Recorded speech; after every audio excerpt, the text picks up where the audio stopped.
নমস্কার বন্ধুরা, our love and cooking চ্যানেলে আবার একটা রেসিপি নিয়ে চলে এলাম। আজকে মেয়েদের অনুরোধে এই রেসিপি।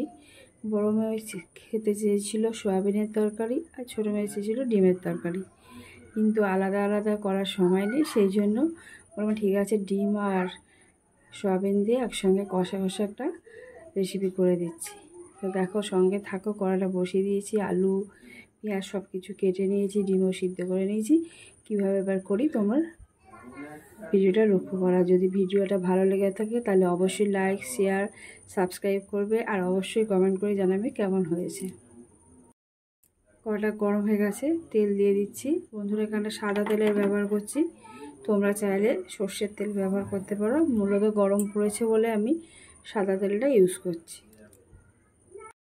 বন্ধুরা দেখো, তেলটা গরম হয়ে গেছে। এবার আলু ডুমো ডুমো করে কেটে রেখেছিলাম, সেইগুলো দিয়ে দিচ্ছি। এগুলোকে লাল লাল করে ভেজে নেব, ভালো করে ভাজতে হবে।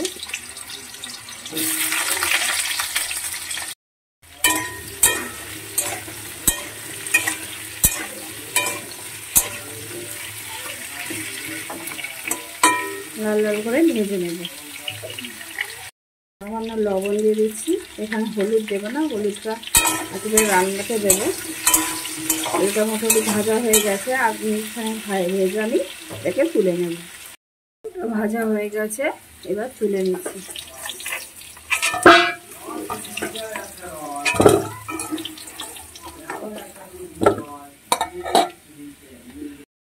ওই তেলে আমি ডিমগুলোকে ভেজে নেব। সামান্য লবণ দিয়ে দিচ্ছি তেলে,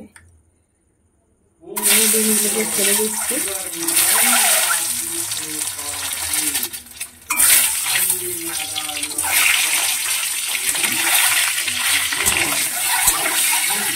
এখানে হলুদ দেবো না, এখন হলুদ দিয়ে তেলটা যাতে পুড়ে যায় সেই জন্য হলুদের ব্যবহার করবো না।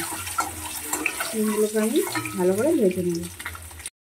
ডিমটা ভাজা হয়ে গেছে, আর ডিমটাকেও তুলে নিচ্ছি। খুব বেশি ভাজার দরকার নেই, হালকা করে ভাজলেই হবে। এবার যে তেলটা আছে সেই তেলে রান্নাটা সম্পূর্ণ করব। দেখো, একটা এলাচ ফাটিয়ে দিয়েছি, ডালচিনি আর লবঙ্গ আছে দিয়ে দিলাম। দিয়ে এবার একটা পেঁয়াজ কুচিয়ে রেখেছিলাম, সেই পেঁয়াজটা লাল লাল করে ভেজে নেব। যেহেতু গরম পড়েছে, খুব বেশি মশলার ব্যবহার এখানে করবো না, কিন্তু এই অল্প তেল মশলাতে কিন্তু কষা কষা এই ডিম আর সয়াবিন খুব খেতে ভালো লাগে। একবার অবশ্যই বাড়িতে তোমরা ট্রাই করো। পেঁয়াজটা অনেকটা ভাজা হয়ে গেছে, একটা পুরোপুরি লাল করব না, কিছুটা হালকা আছে। এবার যে আদা আর রসুন একসঙ্গে বেটে রেখেছিলাম, সেই আদা রসুন দিয়ে দেব। এখানে 2 চামচ আদা রসুন ব্যবহার করছি। আমার পরিমাণ অনুযায়ী, তোমাদের পরিমাণ অনুযায়ী মশলাটা দেবে। দিয়ে এটা 1 মিনিটের মতো কষিয়ে নেব। টমেটো কুচি দিয়ে দিচ্ছি।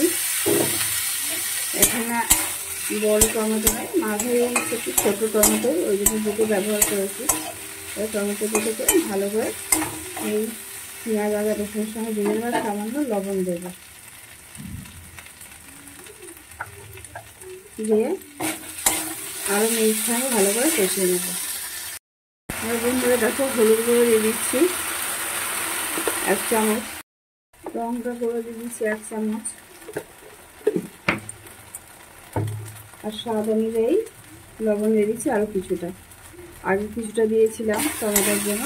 এবার এগুলোকে খুব ভালো করে কষিয়ে নেব যতক্ষণ পর্যন্ত না তেলটা ভালো করে ছাড়ে। দেখো, মশলাটা অনেকটা তেল ছেড়ে দিয়েছে। এবার আমি আগে থেকে গরম জলে যে সয়াবিনগুলো ভিজিয়ে রেখেছিলাম সেগুলো দিয়ে দিচ্ছি। যেহেতু আলু ভাজা হয়ে গেছে তেলে, কিন্তু সয়াবিনটা তো ভাজা হয়নি, সেই জন্য এই মশলার সঙ্গে সয়াবিনটিকেও ভালো করে আমি ভেজে নেব। দেখো, ভালো করে ভেজে নিতে হবে।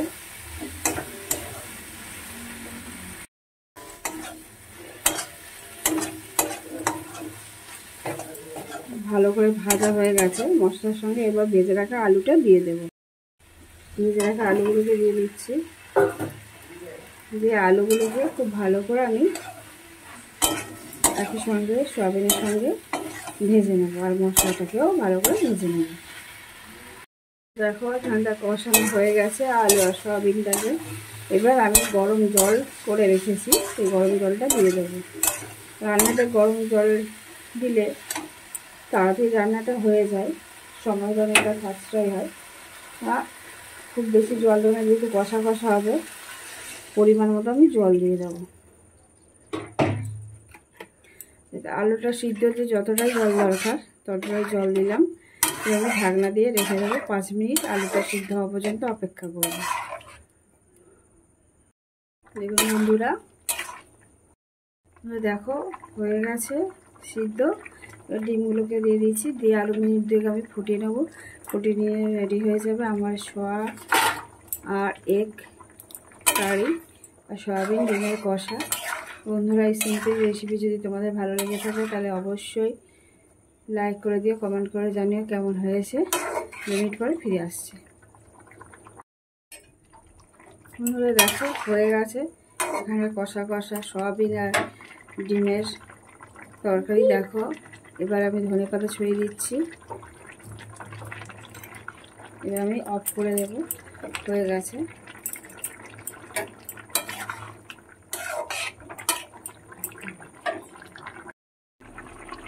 অফ করে দিচ্ছি বন্ধুরা। আমার এই রেসিপি যদি ভালো লেগে থাকে আবারও বলছি লাইক করে দিও, কমেন্ট করে জানিও কেমন হয়েছে, আর অবশ্যই বাড়িতে একবার ট্রাই করো। দেখো কতটা সুন্দর হয়েছে।